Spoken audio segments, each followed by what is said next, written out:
តើពេលគេងខួរក្បាលរបស់យើងធ្វើអ្វីខ្លះពេលយើងគេងរាងកាយរបស់យើងមើលទៅដូចជាស្ងប់ស្ងាត់ហើយភ្នែកបិទដង្ហើមយឺតហើយពិភពខាងក្រៅមើលទៅដូចជាឈប់ដំណើរការប៉ុន្តែនៅក្នុងខ្លួនយើងមានអ្វីមួយដែលមិនឈប់ដំណើរការនោះគឺខួរក្បាលមនុស្សជាច្រើនយល់ថាពេលយប់គឺជាពេលដែលខួរក្បាលរបស់យើងសម្រាកប៉ុន្តែជាក់ស្ដែងពេលយប់គឺជាពេលដែលខួរក្បាលរបស់យើងធ្វើការសំខាន់បំផុតដើម្បីថែរក្សាជីវិតរបស់យើងដោយស្ងៀមស្ងាត់ដោយមិនឲ្យយើងដឹងខ្លួនឡើយពេញមួយថ្ងៃយើងគិតច្រើនសម្រេចចិត្តច្រើនទទួលអារម្មណ៍ច្រើនសម្ពាធច្រើនហត់ច្រើននិងទទួលព័ត៌មានសឹងតែរាប់ពាន់រឿងហើយរឿងទាំងអស់នេះបានធ្វើឲ្យខួរក្បាលរបស់យើងនឿយហត់បាត់បង់ថាមពលនិងចុកខ្សោយផងដែរដែលវាប្រៀបដូចជាម៉ាស៊ីនមួយដែលកំពុងដំណើរការឥតឈប់ឈរពេលយើងចូលគេងខួរក្បាលរបស់យើងមិនបានបិទប៉ុន្តែវាបដូររបៀបធ្វើការពីការប្រើថាមពលទៅជាការស្ដារថាមពលវាបន្ថយល្បឿនដើម្បីជួសជុលខ្លួនឯងកោសិកាដែលនឿយហត់ត្រូវបានជួសជុលប្រព័ន្ធប្រសាទត្រូវបានរៀបចំឡើងវិញហើយថាមពលត្រូវបានស្ដារត្រឡប់មកវិញនោះហើយគឺជាមូលហេតុដែលបន្ទាប់ពីគេងបានត្រឹមត្រូវពេលយើងភ្ញាក់ឡើងយើងមានអារម្មណ៍ថាធូរស្រាលនិងមានកម្លាំងគ្រប់គ្រាន់ជាមួយគ្នានេះដែរខួរក្បាលក៏ចាប់ផ្ដើមធ្វើដំណើរការមួយដែលយើងមិនអាចមើលឃើញបានគឺការសម្អាតខ្លួនឯងពេញមួយថ្ងៃការគិត stress ភាពតានតឹងអារម្មណ៍មិនល្អនិងអារម្មណ៍ហត់នឿយជាច្រើនត្រូវបានទុកคล้ายជាសំណល់យ៉ាងច្រើនដែលស្ថិតនៅក្នុងខួរក្បាលបើសំណល់ទាំងអស់នោះមិនត្រូវបានសម្អាតនោះទេវានឹងធ្វើឲ្យការគិតរបស់យើងមានភាពមិនច្បាស់លាស់ការចងចាំខ្សោយឆាប់ភ្លេចភ្លាំងនិងចិត្តគំនិតអារម្មណ៍របស់យើងងាយនឿយហត់ពេលយប់ខួរក្បាលដូចជាបើកប្រព័ន្ធសម្អាតខាងក្នុងវាលាងចេញអ្វីដែលមិនចាំបាច់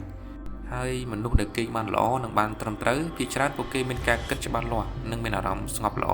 ក្រៅពីការសម្អាតខួរក្បាលក៏មានភារកិច្ចមួយទៀតដែលសំខាន់ផងដែរគឺការរៀបចំអង្គចងចាំពេញមួយថ្ងៃយើងជួបរឿងរ៉ាវជាច្រើនប៉ុន្តែមិនមែនអ្វីគ្រប់យ៉ាងត្រូវរក្សាទុកនោះទេពេលគេងខួរក្បាលរបស់យើងត្រូវបានជ្រើសរើសអ្វីដែលមានន័យអ្វីដែលមានតម្លៃអ្វីដែលមានប្រយោជន៍ហើយខួរក្បាលរបស់យើងក៏បានរក្សាទុកអ្វីទាំងអស់នោះនៅក្នុងអង្គចងចាំដែលជាអង្គចងចាំរយៈពេលវែងនេះគឺជាមូលហេតុដែលធ្វើឲ្យអ្នករៀនឬអ្នកធ្វើការគិតច្រើនហើយត្រូវការគេងឲ្យបានល្អដើម្បីបង្កើនការចងចាំឲ្យបានល្អពេលខ្លះក្នុងអំឡុងពេលដែលយើងគេងយើងតែងតែសុបិនមិនមែនជារឿងចៃដន្យឬដែលគ្មានន័យនោះទេវាគឺជាវិធីមួយដែលខួរក្បាលយកអារម្មណ៍ការព្រួយបារម្ភនិងបទពិសោធន៍មករៀបចំឡើងវិញដើម្បីឲ្យចិត្ត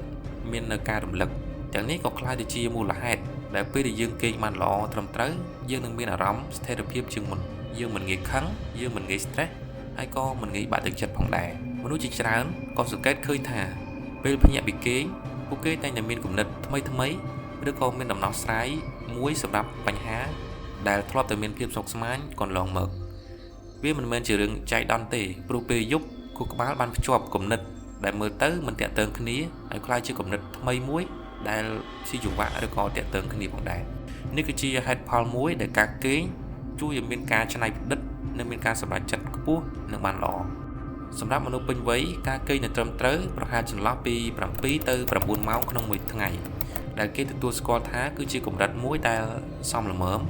ប៉ុន្តែអ្វីដែលសំខាន់ជាងនេះទៅទៀតនោះគឺមិនមែនតែចំនួនម៉ោងនោះទេមិនប្រកាសថាយើងគេងគ្រប់7ទៅ9ម៉ោងសុទ្ធតែល្អនោះទេប៉ុន្តែអ្វីដែលសំខាន់គឺគុណភាពនៃការគេងឲ្យបានត្រឹមត្រូវគឺពិតជាសំខាន់គេងនៅស្ងប់គេងនៅគ្មានការរំខានការគេងបានតិចប៉ុន្តែត្រឹមត្រូវគឺមានតម្លៃជាងការគេងបានយូរប៉ុន្តែមិនមានគុណភាពល្អជាចុងក្រោយនេះការគេងមិនមែនជាការខ្ជះខ្ជាយពេលវេលានោះទេវាគឺជាពេលដែលខួរក្បាលធ្វើការដើម្បីអ្នកដោយស្ងៀមស្ងាត់ដែលមិនទាមទារអ្វីមកវិញបើអ្នកចង់មានការគិតច្បាស់លាស់ល្អមានចិត្តស្ងប់និងជីវិតមានតុល្យភាពល្អ